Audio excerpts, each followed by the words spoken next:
우리에게 주신 하나님의 말씀은 민수기 20장 14절에서 29절까지의 말씀입니다. 민수기 20장 14절에서 29절까지의 말씀을 제가 봉독해 올릴 때 살아계신 하나님의 음성을 들으실 수 있기 바랍니다.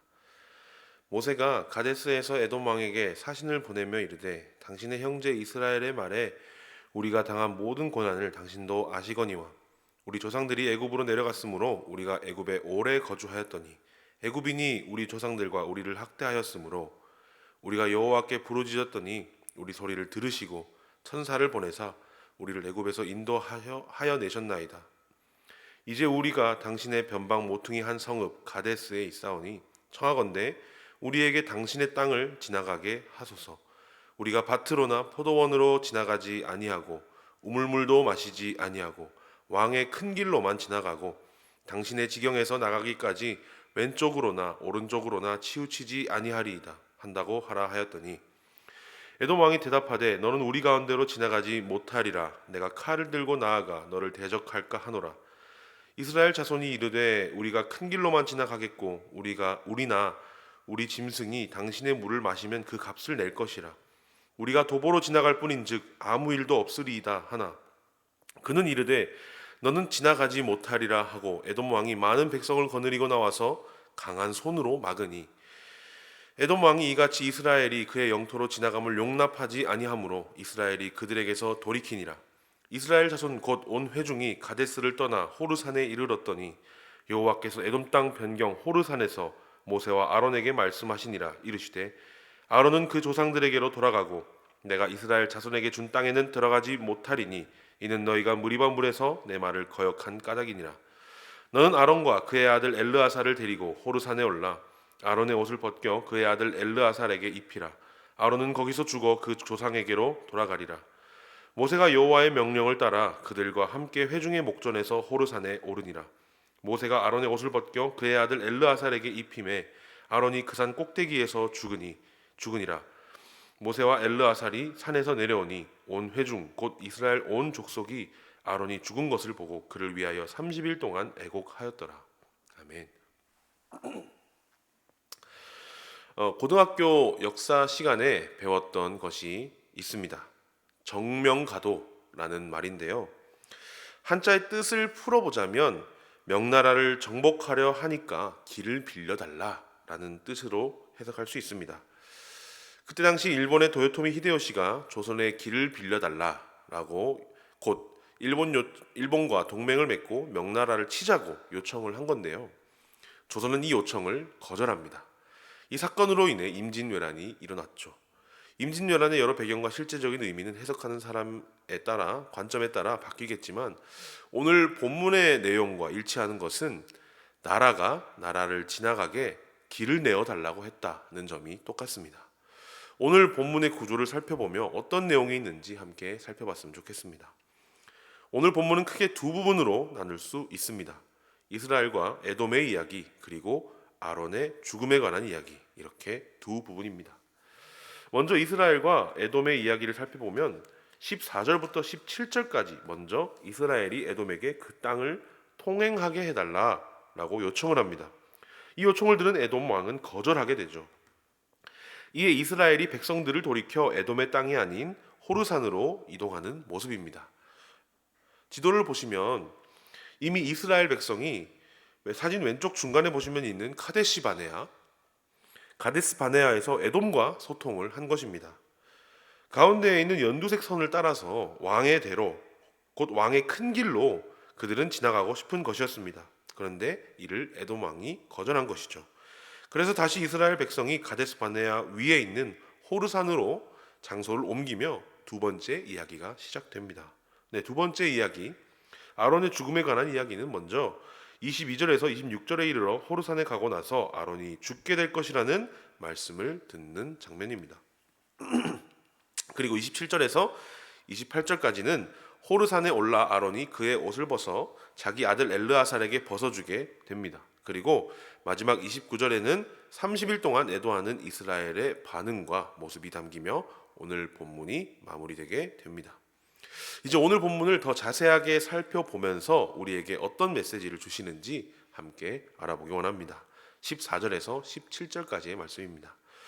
모세가 가데스에서 에돔 왕에게 사신을 보내며 이르되 당신의 형제 이스라엘의 말에 우리가 당한 모든 고난을 당신도 아시거니와 우리 조상들이 애굽으로 내려갔으므로 우리가 애굽에 오래 거주하였더니 애굽인이 우리 조상들과 우리를 학대하였으므로 우리가 여호와께 부르짖었더니 우리 소리를 들으시고 천사를 보내사 우리를 애굽에서 인도하여 내셨나이다. 이제 우리가 당신의 변방 모퉁이 한 성읍 가데스에 있사오니 청하건대 우리에게 당신의 땅을 지나가게 하소서. 우리가 밭으로나 포도원으로 지나가지 아니하고 우물물도 마시지 아니하고 왕의 큰 길로만 지나가고 당신의 지경에서 나가기까지 왼쪽으로나 오른쪽으로나 치우치지 아니하리이다 한다고 하라 하였더니 구구절절 에돔 왕에게 지나가는 동안에 평화롭고 또 피해가 없게 지나가겠다고 말하는 장면이 나오고 있습니다. 그래서 14절에 당신의 형제라는 말을 쓰며 친근함을 나타내고 있는데요. 14절에서 17절의 말씀을 잘 읽어보면 이스라엘의 입장은 에돔을 향해서 굉장히 저자세를 취하고 있음을 알 수 있습니다. 14절 후반부에서 이스라엘이 당한 고난을 에돔이 안다라고 하는 것은 그 고난이 누가 내린 고난인지, 어떤 이유에서 그들이 고난을 받았는지 하나님에 대해서도 에돔이 이미 인지를 하고 알고 있다는 뜻입니다. 하나님과 함께하는 백성들임에도 불구하고 모세는 굉장히 저자세였습니다. 왜 그랬을까요? 마찬가지로 19절에도 그렇게 적혀 있습니다. 이스라엘 자손이 이르되 우리가 큰 길로만 지나가겠고 우리나 우리 짐승이 당신의 물을 마시면 그 값을 낼 것이라. 우리가 도보로 지나갈 뿐인즉 아무 일도 없으리이다 하나. 19절도 마찬가지로 한 번 거절한 이후임에도 다시 한 번 더 저자세로 요청을 하고 있는 모습입니다. 이 말씀을 통해서 오늘 본문의 첫 번째 메시지인 그리스도인과 세상의 관계를 엿볼 수 있습니다. 모세와 이스라엘 백성은 하나님이 함께하는 민족입니다.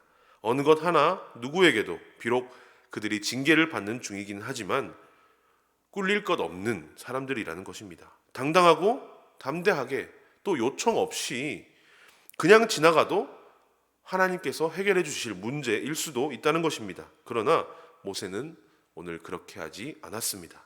그가 할 수 있는 모든 예절을 갖추었고 그가 베풀 수 있는 모든 친절을 베풀었습니다. 또한 평화롭게 이 일을 마무리하고자 했습니다. 심지어 에돔은 20절에 백성들과 강한 손으로, 즉 군사력으로 이스라엘 백성의 진입을 막았다는 것입니다. 무력의 충돌도 불사하겠다는 의지를 보여준 것이죠.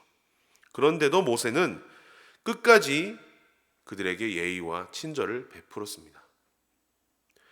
그리스도인인 우리와 세상의 관계도 이렇게 돼야 되지 않을까요? 하나님이 함께하는 우리 그리스도인이 왜 세상의 머리를 숙여야 됩니까? 하나님이 함께 하시기에 담대하고 또 용기 있게 세상을 이겨볼 수 있지 않겠습니까? 물론 하나님께서 그렇게 역사하실 때도 있지만 오늘 본문에서는 우리에게 더 큰 사람이 될 것을 요청하고 계십니다. 하나님이 함께하는 우리 그리스도인과 세상은 마치 어른과 아이의 관계 같습니다. 아이가 떼쓰고 고집 부리는 것을 어른이 참고 아이를 배려해 주는 것처럼 말입니다. 우리도 세상을 대할 때 똑같이 길을 세우고 고집을 꺾지 않으며 그들을 이기려 드는 것이 아니라 져주며 또 배려하며 예의를 지키는 것에 대해서 오늘 본문이 우리에게 말씀하고 계시는 것입니다. 반대로 혹여나 우리는 에돔 사람들처럼 살지는 않았습니까? 이것이 바로 오늘 본문이 우리에게 알려주시는, 깨닫게 하시는 두 번째 메시지입니다.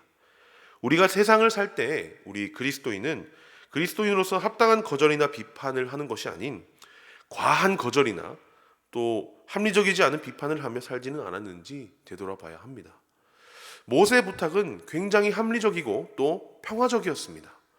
에돔 땅의 풀을 가축들이 그냥 지나가게 하고 혹여나 물 같은 것들은 마시지도 않을 것인데 혹여나 마시게 된다면 그 값을 지불한다고 했습니다. 우물도 건들지 않겠다고 했지요. 그런데 에돔 왕은 전쟁도 불사하는 태도로 군사까지 이끌고 나와서 이스라엘의 백성의 진입을 반대했습니다. 왜 그랬는지 본문에 나와 있지는 않습니다만 그 말은 곧 왜 그랬는지는 중요하지 않다라는 것입니다.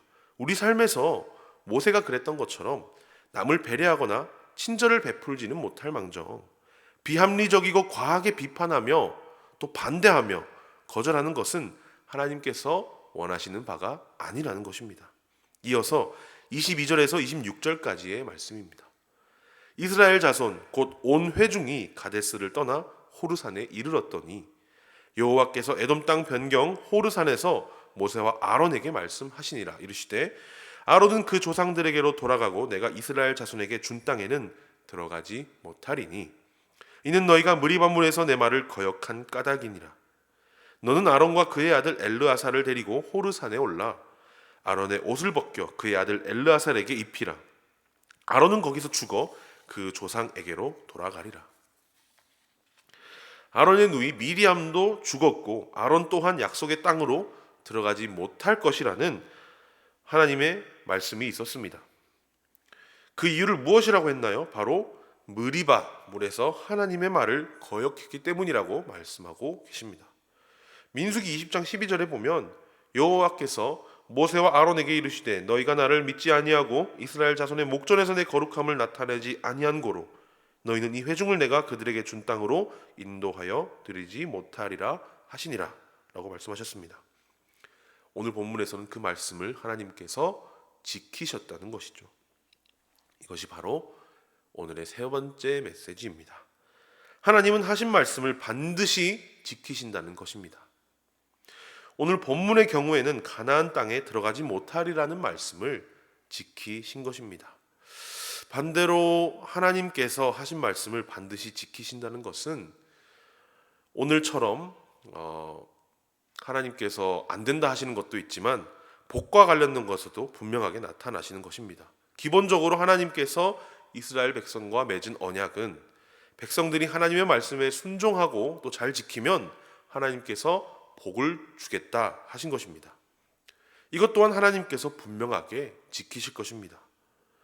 하나님께서는 하나님 자신이 하신 말씀을 분명히 지키시기 때문에 약속하신 예수님을 우리에게 보내주셨고 우리가 구원을 받았으며 약속하신 성령님 또한 우리에게 보내주셨기 때문에 우리가 이렇게 성령님의 능력으로 세상을 살아갈 수 있는 것입니다. 사랑하는 여러분, 오늘 본문 말씀을 통해 우리가 모세를 닮아 온유하며 또 에돔과 같지 않게 배려하는, 마지막으로 하나님의 모든 말씀이 다 이루어지리라는 믿음을 가지고 살아갈 수 있기를 바랍니다. 새로운 한 주도 주님 안에서 서로 배려하며 사랑하며 또 약속의 말씀을 지키실 주님을 믿으며 살아갈 수 있는 우리 모두 될 수 있기를 주님의 이름으로 축복합니다. 기도하겠습니다. 자비의 하나님 감사합니다. 늘 죄인으로 살아가는 우리를 사랑하시고 구원해 주시니 감사합니다. 오늘 나눈 말씀으로 새로운 한 주를 우리가 서로 나누며 사랑하며 배려할 수 있는 한 주, 그리고 오늘 하루가 되기를 원합니다.